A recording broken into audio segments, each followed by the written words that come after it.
ہارون رشید کے زمانہ میں ایک 5 سالہ بچے کو پیش کیا گیا۔ اس کے باپ نے بتایا کہ یہ بچہ قرآن مجید کا حافظ ہے۔ ہارون رشید خود بھی قرآن مجید کا حافظ تھا۔ اس نے کہا کہ میں بچے سے قرآن مجید سنوں گا۔ چنانچہ باپ نے بیٹے سے کہا، بیٹا قرآن سناؤ۔ وہ بچہ اتنا چھوٹا تھا کہ ضد کرنے لگا کہ ابو پہلے مجھ سے وعدہ کریں کہ آپ مجھے گڑ لے کر دیں گے۔ اس زمانہ میں گڑ ہی چیونگم ہوتا تھا۔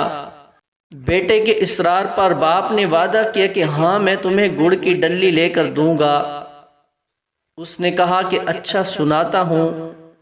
ہارون رشید نے 5 جگہوں سے اس بچے سے قرآن پاک سنا اور اس نے 5 جگہوں سے قرآن پاک صحیح سنا دیا۔ سبحان اللہ۔